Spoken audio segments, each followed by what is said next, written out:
السلام عليكم، ازيكم يا شباب؟ لسه مكملين في سلسلة الاي كوميرس شوبينج كارت، وده الجزء التالت. دخلنا في الجزء اللي فات على تالت فكرة من الافكار الموجودة في مشاريع الاي كوميرس شوبينج كارت، اللي هي الشوبينج كارت. ولما دخلت جوه الشوبينج كارت لقيت ان هي بتحتوي على 3 نقط. اول نقطة اللي هي الاد تو كارت، ودي بكل بساطة ان كل برودكت بيكون جواه باتون، الباتون ده اسمه الاد تو كارت. فلما المستخدم بيعمل ايفنت الكليك على الباتون اللي اسمه اد تو كارت، فبكل بساطة بياخد البيانات الخاصة بالبرودكت ده. او في كل مرة بيبدأ ان هو يدوس على كل برودكت بيبدأ ان هو ياخد البيانات الخاصة بتاع كل برودكت. طيب البيانات دي عبارة عن ايه؟ والله بكل بساطة قالك ان البيانات دي عبارة عن اوبجكت خلاص في مجموعة من الكي، بيانات بتحتوي على البيانات اللي جوه فعلا البرودكت دي. فبكل بساطة انا ما ينفعش اني في اي اصلا مشروع اي كوميرس شوبنج كارت، انا ما ينفعش ان انا اقول له اد تو كارت فيبدأ ان هو يظهر في صفحة البيج كارت كده دايركت. ما ينفعش، لازم يكون في حكم في النص يبدأ ان هو ياخد البيانات دي، عشان خاطر ابدأ ان انا اماب البيانات دي جوه صفحة البيج كارد.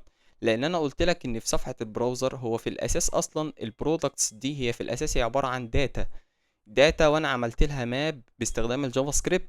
فبكل بساطة البيانات دي محتاجة ان هي تتخزن في مكان، عشان خاطر ابدأ ان انا اخد البيانات دي من المكان ده، وابدأ برضو ان انا اعمل لها مابينج في صفحة البيتش كارد، عشان تبقى برضو في الاساس هي عبارة عن بيانات وانا بعمل لها مابينج باستخدام الجافا سكريبت. طيب قال لك ايه؟ طيب قال لك احنا هنعتمد على اللوكال ستورج، ودي تاني نقطة اللي هي السيف برودكتس ان لوكال ستورج. بكل بساطة ان اللوكال ستورج هي هتكون عبارة عن حاجة شبيهة للداتابيز ان احنا بنخزن فيها بيانات، ودي بيكون فيها ميزة. ايه الميزة؟ الميزة بكل بساطة ان الحاجة اللي هتتخزن جواها بتقعد لفترة طويلة جدا خلاص، ودي ميزة كويسة جدا.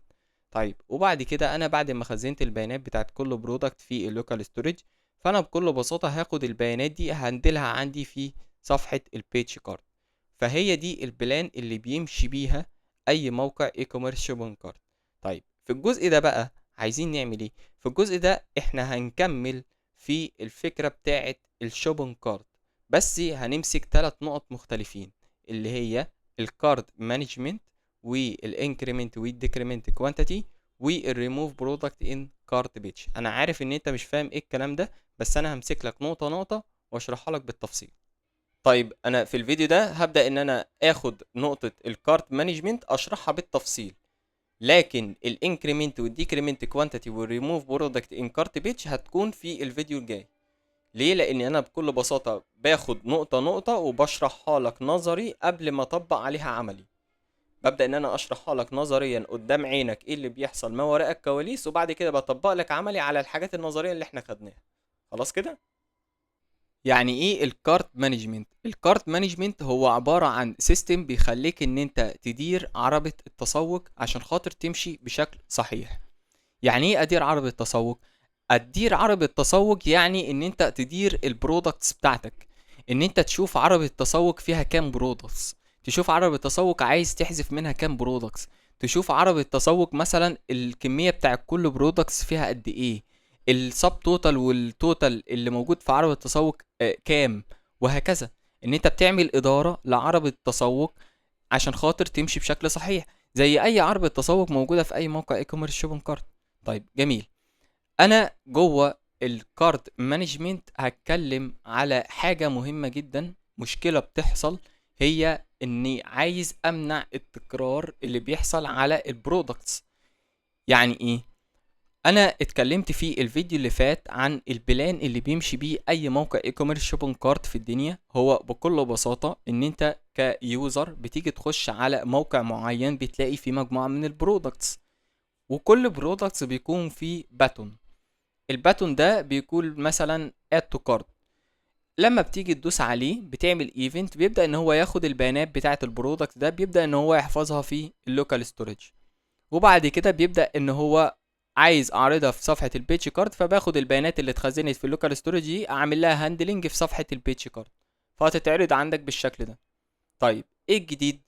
الجديد بكل بساطة ان انت كمستخدم لو حبيت ان انت تدوس على الاد تو كارد، المنتج اللي هو بتاع الاد تو كارد ده عايز تضيف مثلا مرتين، دوست عليه مرتين، ايه اللي هيحصل؟ اللي هيحصل ان هو هياخد البيانات بتاعه البرودكت دي، هيبدأ ان هو يخزنها في اللوكال ستورج مرتين، فهتتخزن عنده مرتين. فهو لو شاف في صفحة البيتش كارت هيلاقي ان المنتج ده ظاهر عنده مرتين في الصفحة. طيب هو ده الصح وده المنطقي او البلان اللي بيمشي بيها اي موقع اي كوميرس شوبنج كارت؟ الاجابة لا.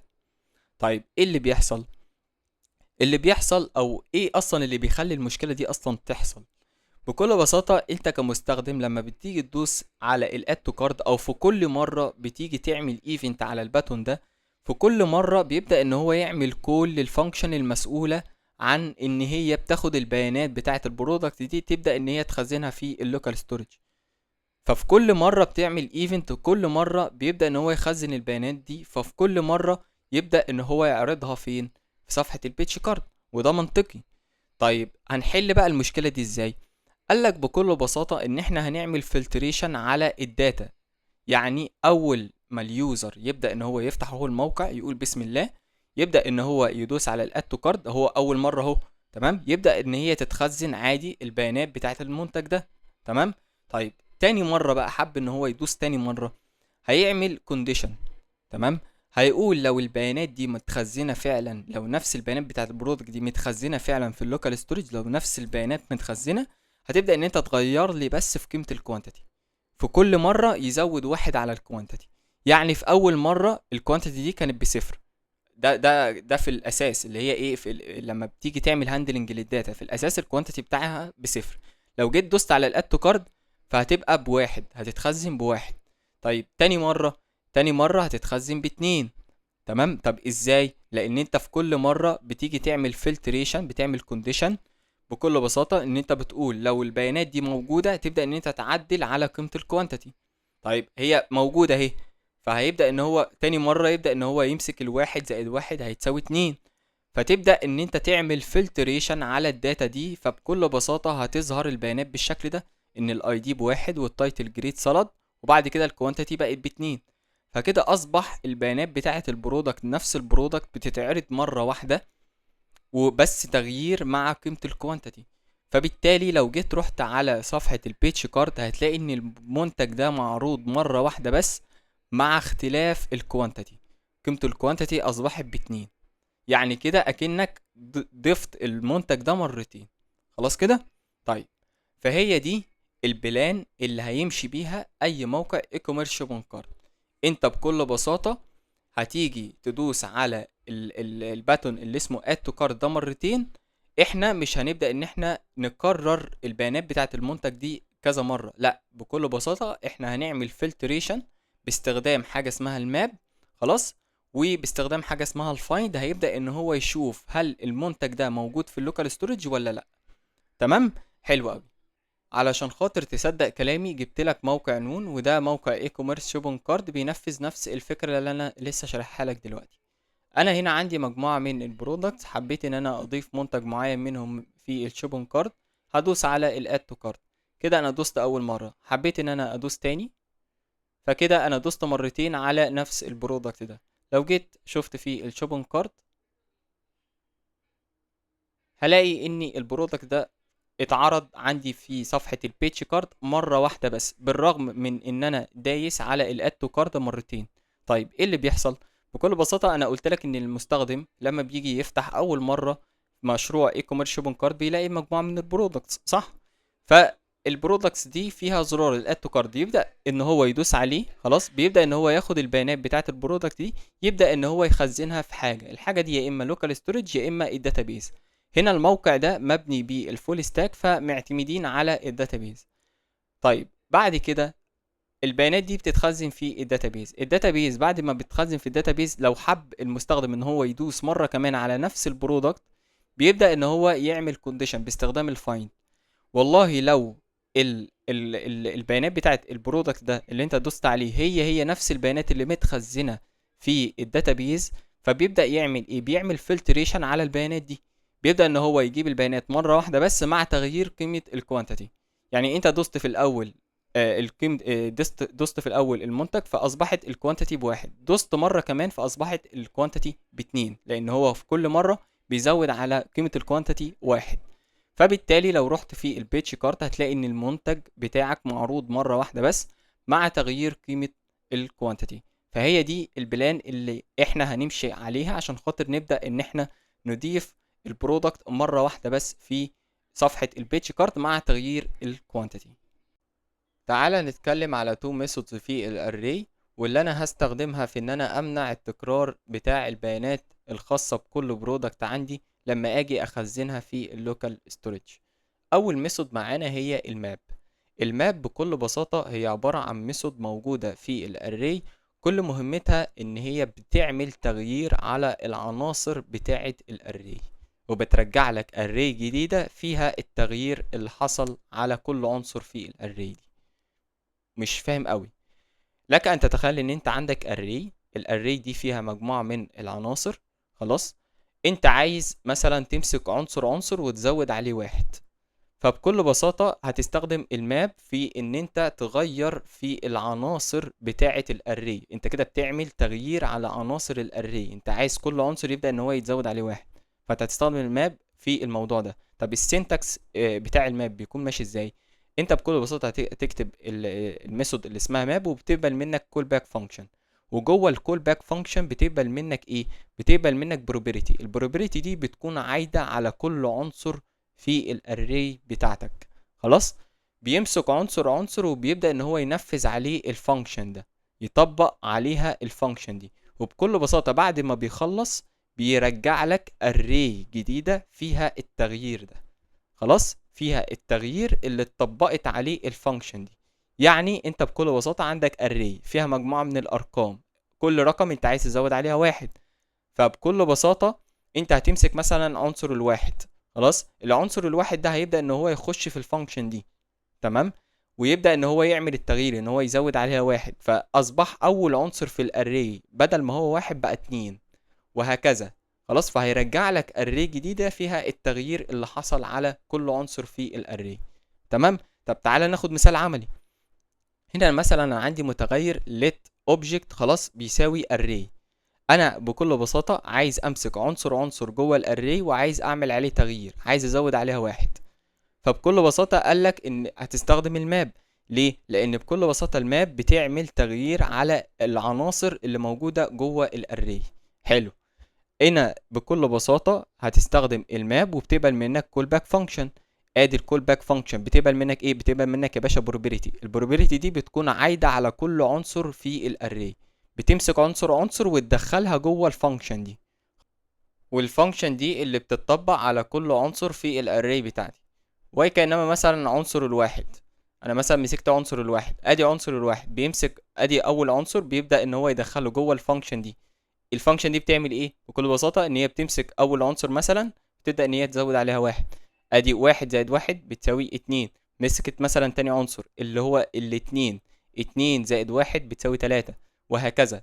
بعد ما يخلص عمليه المابنج يبدا ان هو يرجع لك نيو اري فيها التغيير اللي انت فعلا عملته. ان هو بكل بساطه ادي اول عنصر اللي هو اتنين، وادي تلاتة، وادي اربعة، وادي خمسة، وادي ستة.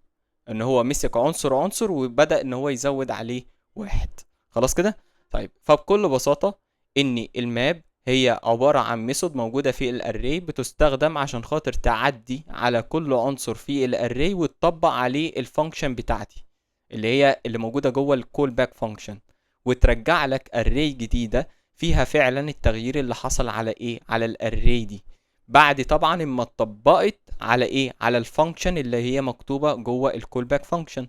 ليه؟ لان انا قلت لك بكل بساطه ان العناصر اللي موجوده جوه الاري بتبدا ان هي تخش على الفانكشن دي، تتطبق على الفانكشن، وبعد كده بيرجع لك اري جديده فيها التغيير اللي حصل. خلاص كده. طيب جميل. يبقى انا كده هستخدم الماب في ان انا امنع التكرار بتاع البيانات الخاصة بكل برودكت عندي لما اجي اخزن الحاجة في اللوكال ستورج. طب ازاي؟ بص يا سيدي، انا هنا هيكون عندي اري، تمام. الاري دي فيها مجموعة من العناصر. انا بعد ما اختار العنصر المعين اللي انا عايز اعمل عليه التغيير، خلاص، عن طريق طبعا الاي دي، تمام. طبعا هتكلم على الفايند في ان انا ازاي اوجد عنصر معين بعينه، تمام كده. طيب خلينا بس في المهم. انا مثلا بعد ما اخترته خلاص العنصر المعين اللي انا عايز اعمل عليه التغيير، طيب ايه التغيير اللي انا عايز اعمله؟ انا عايز في كل مره لما باجي ادوس على الاد تو كارد يبدا ان هو يغير لي في قيمه الكوانتيتي، ما يكررليش بقى البيانات بتاعت كل برودكت، لا يبدا ان هو يغير لي بس في قيمه الكوانتيتي ويزود عليها واحد في كل مره ابدا ان انا ادوس على الاد تو كارد. فانا كده بعمل ايه؟ بعمل تغيير على عنصر في الاري. انا كده بعمل تغيير على عناصر اهو الاري. فبكل بساطه بعد ما مسكت الاوبجكت ده خلاص، هبدا ان انا اقول له بقى ان في كل مره لما تيجي تدوس تبدا ان هو ان انت تعدل على قيمه الكوانتيتي تزود عليها واحد، وهوريك بمثال عملي دلوقتي. خلاص. فهو ده بكل بساطه اللي احنا هنعمله باستخدام الماب، ان احنا هنعمل فلتريشن للبيانات بتاعه الايه كل برودكت عندي. خلاص كده. طبعا هي البيانات اللي موجوده دي جوه اري، عشان بس ايه ما تقولش ان هي موجوده جوه اوبجكت وان انت اصلا هتستخدم الماب ازاي. الماب دي عباره عن ميثود جوه الاري، ميثودز للاري مش ميثود جوه الاوبجكت. خلاص كده. تعال نطبق عملي على ميثود الماب. انا مش هجيب لك اري فيها مجموعه من العناصر واقول لك انا عايز اغير على العناصر اللي موجوده جوه الاري دي. انا مش هعمل كده. انا هجيب لك مثال حقيقي على اني ازاي امنع التكرار اللي بيحصل على البيانات الخاصة ببرودكت معين، ان هو ما يجيبش البيانات كل مرة يكررها لي في عملية التخزين لما اجي اخزن البرودكت ده جوه اللوكال ستوريج. لا، هو يجيب لي البرودكت ده مرة واحدة بس يغير لي في قيمة الكوانتيتي. طيب جميل. هنعمل المثال ده ازاي؟ بكل بساطة هيكون عندي array. خلاص. بالشكل ده. وعندي array دي الاري دي فيها مجموعة من الاوبجكتس. خلاص. هنا اي دي مثلا واحد، و title مثلا product واحد، وعندي quantity بواحد. طيب وبعد كده كرر الكود ده 3 مرات. هنا عندي اي دي باتنين، وهنا عندي اتنين برودكت اتنين، وهنا الاي دي 3 والبرودكت 3. طيب جميل قوي. انا بكل بساطه عايز اعمل ايه؟ انا عايز اغير على عايز اغير في قيمه الكوانتيتي بتاعت اول برودكت. طيب انا كده بعمل ايه؟ انا كده بعمل تغيير على العناصر اللي موجوده جوه الاري. تمام تمام. طيب هتعمل بقى الكلام ده ازاي؟ انا بكل بساطه هنا هعمل متغير let result، والمتغير ده هيحمل النتيجه اللي هتطلع منين؟ من الماب فانكشن اللي انا هكتبها هنا. تمام. هقول له هنا array 1.map. تمام. والماب دي بتقبل منك ايه؟ كول باك فانكشن. كول باك فانكشن يا اما ارو فانكشن يا اما اي حاجه. خلاص. طيب وبعد كده بتقبل منك ايه؟ بروبابيلتي. البروبابيلتي دي مثلا اي اسم، بتكتبها اي اسم. البروبابيلتي دي بتكون عايده على كل عنصر عندك جوه الاري، بتمسك عنصر عنصر وبتبصيها جوه ايه؟ جوه الفانكشن اللي انت بتكتبها هنا. خلاص. والفانكشن دي هي اللي بتطبق على كل عنصر عندك. خلاص. طيب وبعد كده هقول له بقى if condition، لان انا عايز اعمل شرط. الشرط ده ايه؟ الشرط ده بكل بساطه ان انا هقول له لو اول عنصر مثلا اللي هو العنصر ده لو الاي دي بتاعه واحد تبدا ان انت تزود لي في قيمه الكوانتيتي. خلاص. طيب فانا هقول له ايه؟ ادي لايه دوت اي دي لو هو بيساوي فعلا الواحد هتبدا ان انت تعمل ايه؟ تعمل ريتيرن الايه؟ لاوبجكت. خلاص. الاوبجكت ده بكل بساطه ان انت بتعمل كده، يعني انت هتستخدم حاجه اسمها الريست بارامتر، ان انت بتقول له دوت دوت دوت اي ال اي. يعني ايه بقى الريست بارامتر؟ الريست بارامتر دي بكل بساطه ان انت بتقول له كده بالمعنى الحرفي: خد الاوبجكت ده صبه لي هنا، حطه لي جوه اوبجكت جديد. فبكل بساطه بعمل كده. طيب عشان خاطر الايرور يتجاهل الايرور ده فاحنا بنستخدم الريست بارامتر، ان هو بيقول لك بالمعنى الحرفي فضي لي القيمه بتاعت اول الاوبجكت ده كلها، فضيها لي جوه الاوبجكت الجديد ده. فانا بعمل ريست بارامتر. خلاص. فهنا بكل بساطه اقول له ايه؟ دوت دوت دوت الاي ال اي. طيب عايز بقى اعمل ابديت على قيمه الكوانتيتي. قال لك بكل بساطه اي ابديت عايز تعمله على الاوبجكت بتعمله بعد ما بتيجي تعمل الريست بارامتر ده. يعني بكل بساطه هتيجي تقول له هنا ايه؟ قيمه الكوانتيتي بتساوي 2 بالشكل ده. فكده عمل ايه؟ فكده هيتجاهل قيمه الكوانتيتي اللي موجوده في الاوبجكت الاصلي ده، وهياخد قيمه الابديت اللي هي دي. هياخد الابديت التاني مش الاولاني. خلاص. طيب جميل. تعالى كده نشوف. تعالى كده نشوف، نطبع في الكونسول الريزلت بالشكل ده. هنا مثلا انت مثلا لو عايز تخليها دايناميك احسن، فانت ممكن تقول له ايه، ادي الاي ال اي، هات لي الكوانتيتي الحالي اللي موجوده جوه الاوبجكت، زود عليها ايه، زود عليها واحد، خلاص هتكون دايناميك احسن. فتعالى كده نشوف، هنلاقي فعلا الاوبجكت دخل على الاف كونديشن، لقى ان الاي دي فعلا بيساوي واحد، فبدا ان هو يغير لك في قيمه الكوانتيتي، بدا ان هو يزود عليها ايه، واحد، فبقت اتنين. فهو ده اللي احنا هنعمله في ان انا امنع التكرار بتاع البيانات الخاصه ببرودكت معين. خلاص كده. تعال نخش على تاني ميثودز من الاري، هي الفايند. الفايند هي عباره عن ميثود موجوده في الاري، كل مهمتها ان هي بتدور على حاجه معينه جوه الاري، بتدور على عنصر معين جوه الاري. لك ان تتخيل ان انت عندك اري، الاري دي فيها مجموعه من الاوبجكتس. خلاص. بكل بساطه انت عايز باستخدام ميثود اللي اسمها find تبدا ان انت تدور على اوبجكت معين اللي الاي دي مثلا بتاعه واحد. طيب هتعمل الكلام ده ازاي؟ بكل بساطه السينتاكس بتاع الفايند ان هو نفس السينتاكس بتاع الماب، ان هو بيقبل منك كول باك فانكشن، وكمان الكول باك فانكشن بيقبل منك الايه، البروبابيلتي، والبروبابيلتي ده بيمسك عنصر عنصر جوه الاري.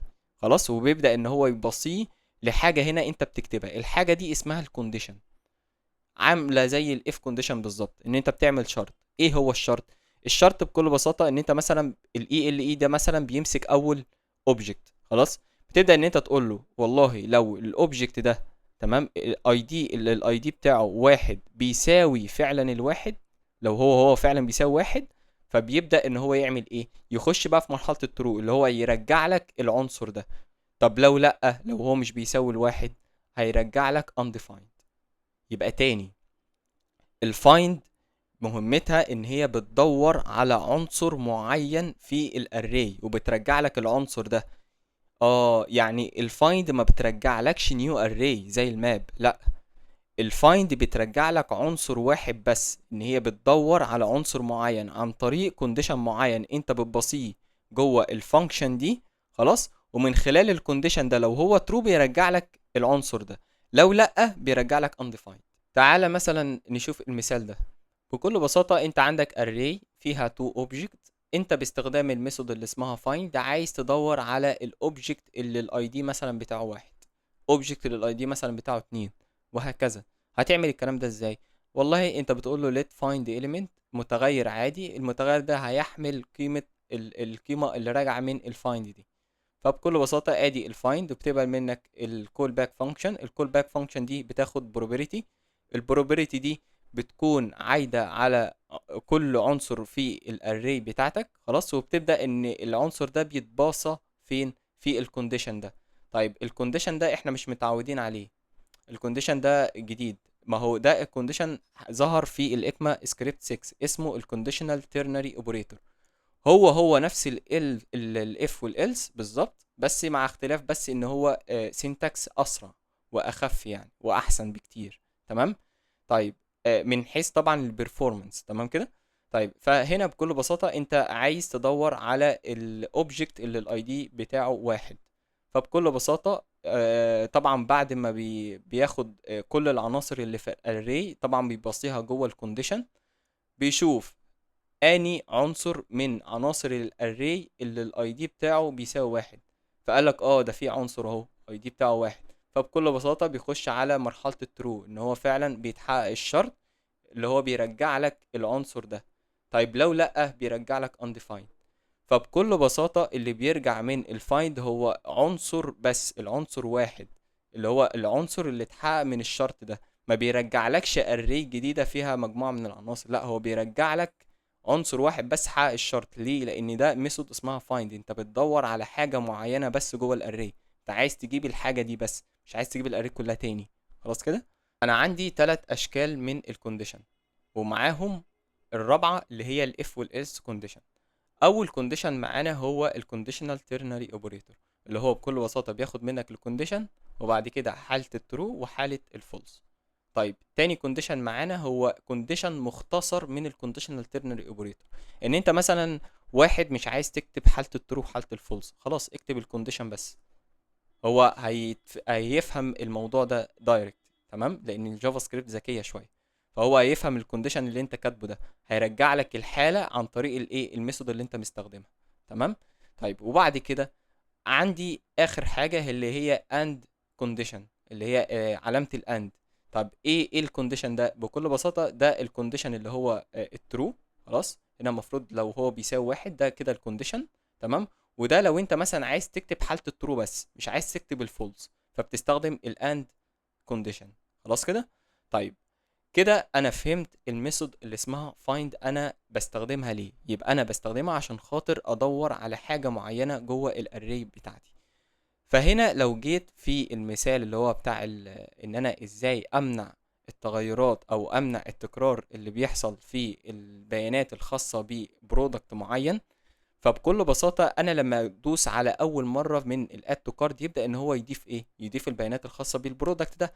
طيب انا لو حبيت ان انا ادوس تاني مره كمان، المفروض ان هو يبدا ان هو يتشيك، يقول لو البيانات بتاعه البرودكت اللي انت عايز تدوس عليه دي موجوده فعلا في اللوكال ستورج ولا لا. لو هي فعلا موجوده تبدا ان انت تغير لي بقى في قيمه الكوانتيتي عن طريق الماب. طب لو مش موجودة هتبدأ ان انت تزودها عادي. طب هو هيعرف منين؟ هيعرف عن طريق الميثود اللي اسمها ايه؟ find. خلاص كده. بقى عملي على الميثود اللي اسمها find. هقول له let array. array فيها مجموعة من الاوبجكت. ادي id واحد، ادي التايتل product واحد. بعد كده ابدأ ان انا اكررها 3 مرات. ادي ده product اتنين، وده 3، ده كده 2، وده 3، وهنا ده برودكت 3 بالشكل ده. انا عايز ادور على الاوبجكت اللي الاي دي بتاعه بيساوي 2. في ميثود بتعمل ده اللي هي ميثود الفايند. الفايند مهمتها ان هي بتدور على عنصر معين جوه الاري بتاعتك. انا هقول له let find element بيساوي ادي الاري بتاعتك دوت فايند. الفايند بتقبل منك ايه؟ بتقبل منك كول باك فانكشن. ادي الكول باك فانكشن بتاعتك. الكول باك فانكشن دي بيكون فيها البروبابيلتي، والبروبابيلتي دي بتمسك عنصر عنصر في الاري، وبتبدا ان العنصر ده بيخش على الكونديشن اللي انت بتكتبه هنا. خلاص. طيب هنا هقول له ادي الاي ال اي مثلا، واي كانما ان الكونديشن اللي انت هتكتبه هو باستخدام الكونديشنال ترنري اوبريتور. فهنا بتكتب الكونديشن بالشكل ده، وبعد كده علامة الاستفهام، وفي حالة الترو وفي حالة الفولس بالشكل ده.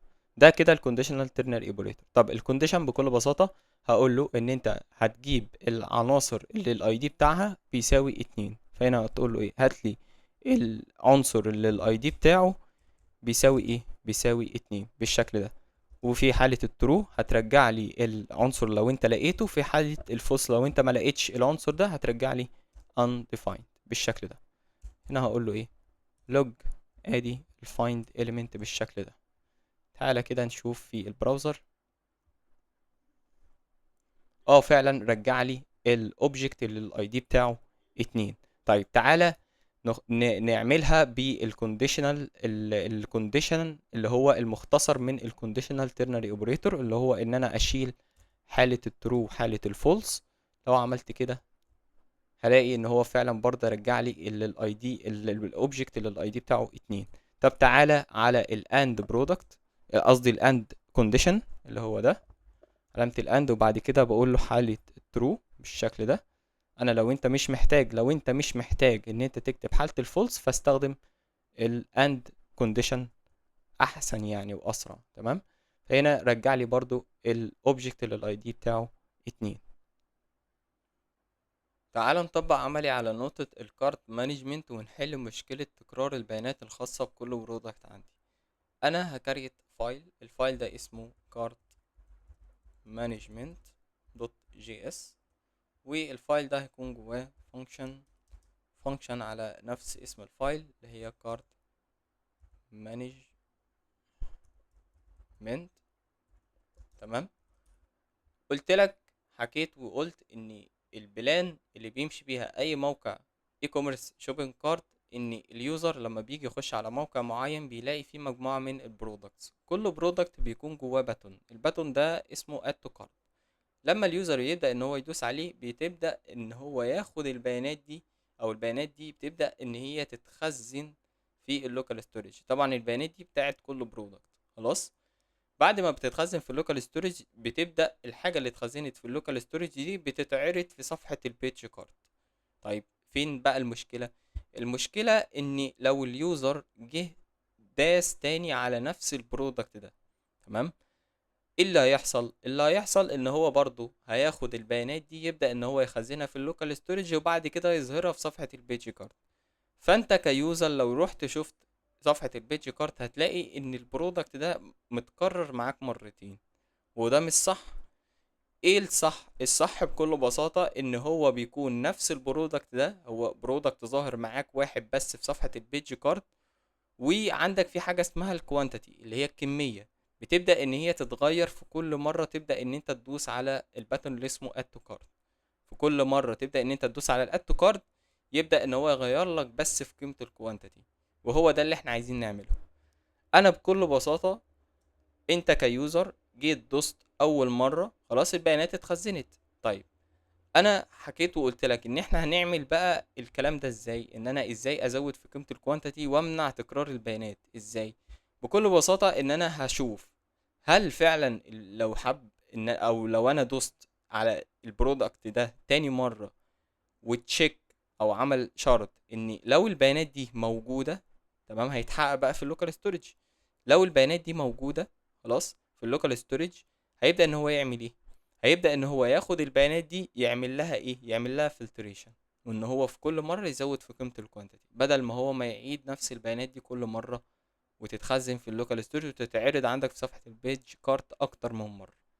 تمام. فانا بكل بساطة اعمل بقى الكلام ده ازاي؟ انا قلت لك ان انا عايز البيانات اللي موجوده في اللوكال ستورج. ليه؟ لان انا هبدا ان انا ادور جواها، ان هو اليوزر اول ما يدوس على الباتون يبدا البيانات دي تتخزن في اللوكال ستورج. انا عايز اعمل الفانكشناليتي اللي هي بتاعت زياده الكوانتيتي دي امتى؟ لما تيجي تتخزن في اللوكال ستورج. فانا عايز اجيب البرودكت او البيانات اللي بتتخزن جوه اللوكال ستورج عشان خاطر ابدا ان انا اعمل لها فلتريشن. كده واضحه؟ لان في كل مره يبدا ان هو مثلا يدوس يغير لي في قيمه الكوانتيتي من جوه ايه، من جوه اللوكال ستورج. طب ليه؟ لان بكل بساطه اللوكال ستورج هي الحاجه الرئيسيه اللي في النص اللي هي بتظهر من خلالها ان انت بتاخد البيانات اللي جوه اللوكال ستورج عشان خاطر تبدا ان انت تظهرها في صفحه البيج كارت. فانت من غير اللوكال ستورج حرفيا اصلا مش هتعرف ان انت تظهر البيانات اساسا في صفحه البيج كارت. خلاص كده؟ طيب جميل. فانا هنا هعمل متغير اسمه وش ليست. المتغير ده وش ليست، المتغير ده هيكون متغير اللي موجود فيه او بيحمل البيانات اللي موجوده في اللوكال ستورج. طيب انا عشان خاطر اجيب حاجه من اللوكال ستورج فاعمل ايه؟ هقول له لوكال ستورج دوت جيت ايتم وبعد كده اسم الكي. الكي اللي بيحمل البيانات الخاصه بالبرودكتس بتاعتي هو اسمه ايه؟ برودكتس، بالشكل ده. طيب جميل. ناقص حاجه. انا قلت لك ان الحاجه اللي انت بتجيبها من اللوكال ستورج بتكون عباره عن سترينج، والبراوزر ما بيفهمش حاجه سترينج. فانت مطالب منك ايه؟ مطالب منك ان انت تحول الحاجه اللي متخزنه في اللوكال ستورج اللي هي كسترينج تحولها ايه؟ تحولها لجافا سكريبت اوبجكت. طب هتحولها لجافا سكريبت اوبجكت ازاي؟ عن طريق ان انت تقول له جيسون دوت بارس بالشكل ده. وبعد كده انت هتقول له اور لو او array فاضيه، يعني لو لقيت بيانات هاتها، لو ما لقيتش خليها array فاضيه. تمام، عشان خاطر بس ايه ما يجيبلكش ايرور. طيب وبعدين هبدأ ان انا اشوف هل فعلا البيانات دي جت ولا لا. تعالى كده نعمل export للفانكشن دي وابدأ ان انا اعمل لها كول اول ما بدوس على الاد تو كارت. طيب هنيجي في الفايل اللي اسمه fetch dishes، هنزل تحت هلاقي اني انا عامل ايفنت على الباتون اللي اسمه add to cart، ان في كل مره لما بتيجي تدوس على الباتون بتعمل حاجه معينه. انا هبدا ان انا اقول الفانكشن دي هنا كده بالشكل ده. انا عملت ابديت على الفايل اللي اسمه fetch dishes خلاص، وضفت كوميت. تمام. على الابديت ده هتلاقيه ان هو ابديت اون على الفايل اللي اسمه dishes، هو اسم الكوميت كده. تمام. وهتلاقي ان الكوميت ده مرفوع على الجيت هاب عشان خاطر لو انت حبيت ان انت تاخد كلون من الفايل ده وتشتغل عليه. طيب جميل. بعد كده هنيجي لليوزر، البراوزر قصدي، وادوس على الاد تو كارت. هلاقي اني طبعا دي خاصه بصفحه السيف برودكتس. تمام. خلينا في الكارت مانجمنت. هلاقي ان فعلا البيانات اللي متخزنه في اللوكال ستورج جات لي، هي ظهرت لي عندي. تمام. طيب جميل. بعد كده عايزين نعمل ايه؟ انا عايز بقى اقول له لما تيجي تدوس على الباتون الخاص ببرودكت معين وتجيب البيانات، عايزك تشوف هل البيانات دي متخزنه في اللوكال ستورج ولا لا. يعني هتبدأ ان انت تدور على جوه البيانات اللي متخزنه في اللوكال ستورج، هتبدأ تدور من جوه، تشوف هل فعلا البيانات دي بتتطابق مع البيانات اللي انت فعلا مختارها، اللي هي بتاعت الباتون اللي اسمه اد تو كارد ولا لا. طب هيعمل الكلام ده ازاي؟ او هيدور على عنصر معين ازاي جوه الاري؟ عن طريق يا باشا ميثود اللي اسمها فايند. الفايند بكل بساطه ميثود بتسمح لك ان انت تدور على حاجه جوه الاري بتاعتك. تمام. طيب هنعمل متغير اسمه let find product، والمتغير ده بيحمل قيمة ايه؟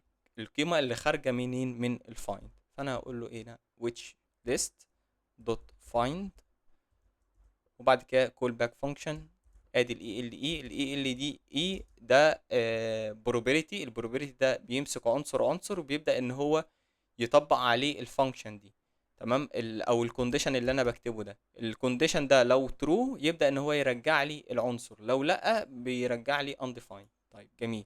فهنا الكونديشن بكل بساطة اقول له هات لي العنصر الاي دي بتاعه، اللي الاي دي بتاعه بيساوي ايه؟ بيساوي البيانات بتاعة الباتون ده اللي انا ببدأ ان انا ادوس عليه. طيب هو هيجيب البيانات الخاصة بالباتون ده ازاي؟ ارجع كده، هتلاقي ان في التاج اللي اسمها باتون انا عامل ايه؟ انا عامل داتا اتريبيوت، والداتا اتريبيوت دي مديها الاي دي اللي هو ايه؟ اللي هو اصلا بتاع ايه؟ بتاع الاوبجكت، اللي هو بتاع كل اوبجكت. ومن خلال الاي دي ده هبدا ان انا اوصل لاوبجكت معين جوه ايه؟ جوه اللوكال ستورج. عن طريق ايه؟ عن طريق الاي دي. ان الاي دي اللي موجود في الاوبجكت لو هو نفس الداتا اتريبيوت ده، ابدا ان انت ايه؟ رجع لي الاوبجكت ده. لو لا رجع لي undefined. تمام. فهنا لما باجي اعمل ايفنت على الباتون ده، في عندي متغير، المتغير ده اسمه برودكت اي دي، والمتغير ده مهمته ان هو بيجيب القيمه بتاعه الداتا اي دي، يعني بيجيب الاي دي اللي هو ايه؟ اللي هو موجود جوه الداتا اتريبيوت ده. تمام. طيب بيجيب القيمه، فانا هبدا ان انا اخد المتغير ده، هبدا ان انا اعمله هنا كول للفانكشن دي كايه؟ كارجيومنت، وهبدا ان انا استخدمه هنا جوه الفانكشن هنا كايه؟ طب الكونديشن هيكون ماشي ازاي؟ انا بقول له بكل بساطه ابحث لي من جوه الاري اللي موجوده في اللوكال ستورج، ابحث لي من جواها على بيانات برودكت معين. هات لي البرودكت اللي الاي دي بتاعه بيساوي ايه؟ بيساوي البرودكت اي دي. والبرودكت اي دي ده اللي هو الداتا الاتريبيوت اللي انا رابطها فين؟ في التاج اللي اسمها باتون. خلاص. فانا كده اكني جبت بالظبط البيانات بتاعه البرودكت اللي انا ببدا ان انا ادوس عليها، وببدا ان انا اشوف هل فعلا البيانات دي هي نفس البيانات اللي متخزنه في اللوكال ستورج ولا لا. خلاص كده. طيب تعالى كده نشوف الفايند برودكت هيطبع لي ايه.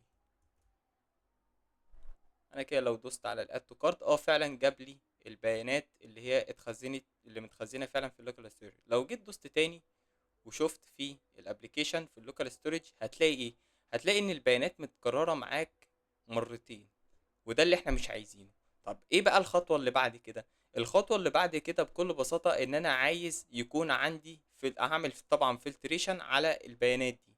هيكون عندي بيانات واحده بس او اوبجكت واحد بس. خلاص. الاوبجكت ده يبدا ان هو في كل مره لما انت كيوزر تبدا ان انت تدوس على الاد تو كارد، مش هيعيد لك بقى البيانات دي تاني، او مش هيعيد تخزين البيانات دي تاني، لا هيبدا ان هو يغير لك بس في قيمه الكوانتيتي.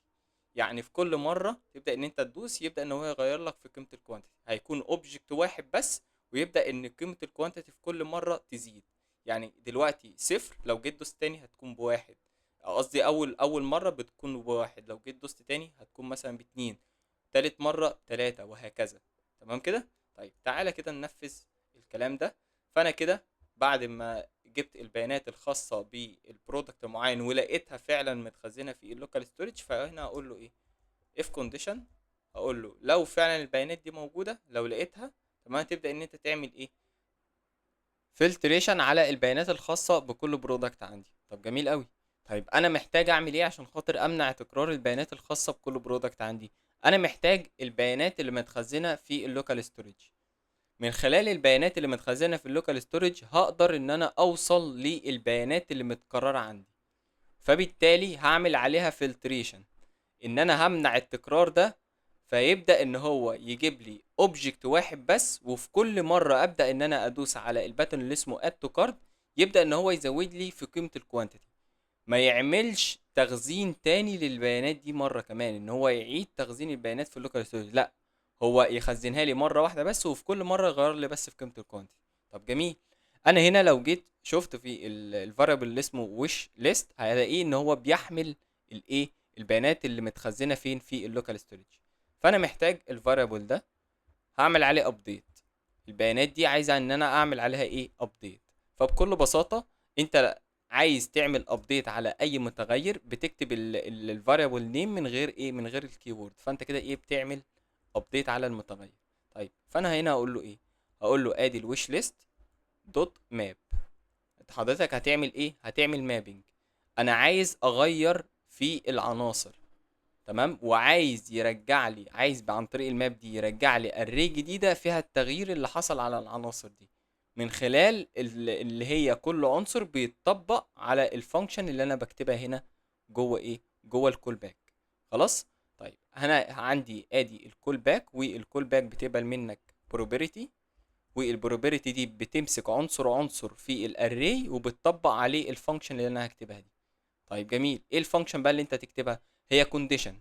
هبدأ ان انا ابحث من جوه الاري اللي هي بتاعت البيانات الخاصة بكل برودكت عندي اللي متخزنة في اللوكال ستورج، هبدأ ان انا ابحث من جواها على الاوبجكت اللي متكرر معايا. فهنا هستخدم الكونديشنال تيرنري اوبريتور اللي هو ادي الاي ال اي، ابحث لي على البرودكت اللي الاي دي بتاعه بيساوي ايه، بيساوي ادي البرودكت اي دي. طيب جميل، ده كده الكونديشن. والله لو لقيت البرودكت، خلاص، لو لقيت الاوبجكت هتبدا ان انت تعمل ايه، تمنع بقى التكرار عن طريق ان هو لو لقى الاوبجكت هتمنع التكرار، ان انت تعمل ايه، ان انت تقول له دوت دوت دوت اعمل ريست بارامتر للاوبجكت ده، وبعد كده اعمل ري اساين للكوانتيتي. طب انا عايز اعمل ري اساين للكوانتيتي، اعمل ري اساين ازاي؟ اي حاجه عايز تعدلها على عايز تعدل على كي جوه الاوبجكت، فانت بتكتبه كده في الاخر، فالبراوزر بيجي يشوف تو كي في الاوبجكت فبياخد التاني اللي هو الاخير ده، بياخد التعديل التاني مش التعديل الاولاني. خلاص. طيب انا عايز اعمل ري اساين على الكوانتيتي، فانا هنا اقول له ايه، ادي ادي الكوانتيتي، خلينا بس نغير، ادي الكوانتيتي، ادي الكوانتيتي ده كده الكي الجديد. طب القيمه بتاعته ايه، القيمه بتاعته هتجيب العنصر الكوانتيتي اللي هي قيمه الكوانتيتي الحاليه، وهتزود عليها ايه، هتزود عليها واحد. خلاص. طيب بعد كده لو انت ما لقيتش، لو هو ما عداش على الكونديشن ده، لو هو ما طلعش هو نفس ال العنصر، خلاص، او الاوبجكت، رجع لي العنصر زي ما هو، ما تغيرليش فيه حاجه. خلاص كده. طيب جميل.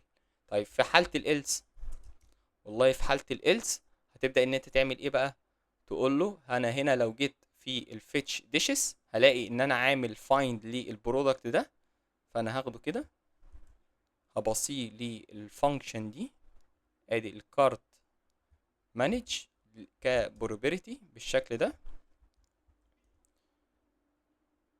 وهبصيها هنا بالشكل ده.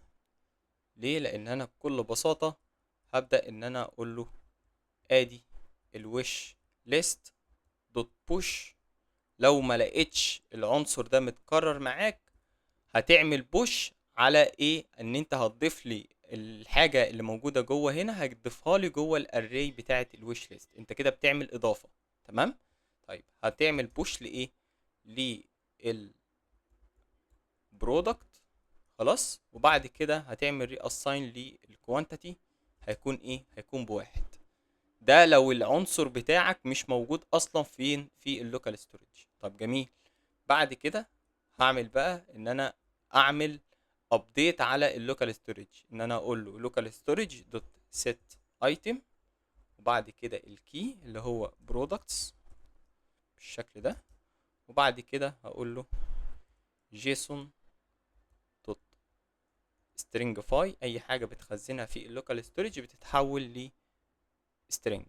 طيب بعد كده ادي الوش ليست. طب تعالى كده نجرب وندوس على الاد تو كارد. عمل ايه؟ خد البيانات بتاعه البرودكت دي راح خزنها في اللوكال ستورج، فبقت قيمه الكوانتيتي خلاص اول مره بكام؟ بواحد. طب تعالى كده ندوس على نفس البرودكت تاني اد تو كارد. حصل ايه؟ حصل ان هو خد البيانات دي راح خزنها تاني برضو في اللوكال ستورج، كرر البيانات مرتين. طب هو ايه بقى اللي انا عملته؟ بص يا سيدي، المشكله اللي ظهرت دي مش ظهرت بسبب حاجه بسيطه جدا، ان انا بكل بساطه المتغير اللي هو اسمه ويش ليست ده جوه الفانكشن، فهو كده كده اصلا لما بتيجي تعمل عليه ابديت فهو جوه الفانكشن برضو بيحمل الاري، مفيش جديد. طب انت عشان خاطر تسمع الابديت ده على المتغير ده فهو لازم يكون بره جلوبالي، لازم يكون جلوبالي بره كده بره الفانكشن.